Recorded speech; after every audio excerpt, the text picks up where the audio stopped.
Friends, நீங்க plus two முடிச்சுட்டு இப்ப காலேஜ்ல சேர போறீங்க. ஸோ காலேஜ் சேர்ந்துட்டீங்க. எப்படி கவர்மெண்ட்ல எஜுகேஷன் லோன் வாங்குறதுன்றத இந்த வீடியோல பார்க்க போறோம். ரொம்ப சிம்பிள். முதல்ல பார்த்தீங்கன்னா www.vidyalakshmi.coin. ஸோ இந்த வெப்சைட் போங்க. இந்த வெப்சைட்ல உங்களுக்கு, அதாவது உங்க ரெசிடென்ட்டுக்கு நியரஸ்ட் இருக்கிற பேங்கை செலக்ட் பண்ணுங்க. இல்லைன்னா நீங்க எந்த பேங்க்ல அக்கௌண்ட் வச்சுட்டு இருக்கிறீங்களோ அந்த பேங்க்கையும் நீங்க செலக்ட் பண்ணலாம். அப்புறம் என்ன படிப்பு நீங்க செலக்ட் பண்ணிருக்கீங்க, ஓகேங்களா? அதாவது பிஇயா இருக்கட்டும், இல்ல பிஎஸ்சியா இருக்கட்டும், என்ன கோர்ஸ் நீங்க எடுத்திருக்கலாம் அது. அதுக்கப்புறம் எந்த காலேஜில் நீங்க ஜாயின் பண்ணியிருக்கீங்க. அப்புறம் எத்தனை வருஷத்துக்கான ஃபீஸ் நீங்க கட்டணும், எத்தனை வருஷம், அதாவது எத்தனை வருஷம், அதுக்கான ஃபீஸ் எவ்வளவு. சில பேருக்கு 4 இயர்ஸ் இருக்கலாம், சில பேருக்கு 3 இயர்ஸ் இருக்கலாம்.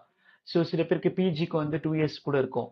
ஸோ இப்போ உங்களுடைய மொபைல் நம்பர், அதுக்கப்புறம் email ID, so year of studies already சொல்லிட்டேன். ஸோ இந்த டீடைல்ஸை நீங்க ஃபில் பண்ணிட்டு அப்ளை பண்ணீங்கன்னா, ஸோ பேங்க் இந்த சைட்டு வந்து உங்களுக்கு உங்களுடைய அப்ளிகேஷன்ஸை அவங்க கன்சிடர் பண்ணுவாங்க.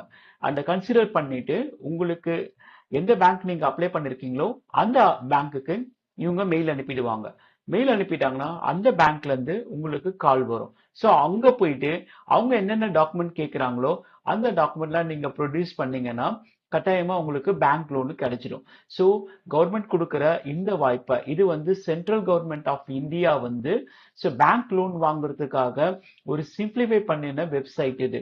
முன்னாடி பாத்தீங்கன்னா நீங்க ஒவ்வொரு பேங்க்குக்கும் நேர்ல போயிட்டு ஸோ நீங்க அப்ளை பண்ணணும். இப்போ அப்படி இல்லை. கடந்த 2 வருஷமா பாத்தீங்கன்னா இந்த சைட் மூலமா தான் லோன் வந்து அப்ளை பண்ண முடியும். ஸோ இது போல நிறைய விஷயங்களை பார்க்க, தெரிந்து கொள்ள நம்மளுடைய சேனலை சப்ஸ்கிரைப் பண்ணுங்க. Thank you guys. தேங்க்யூ.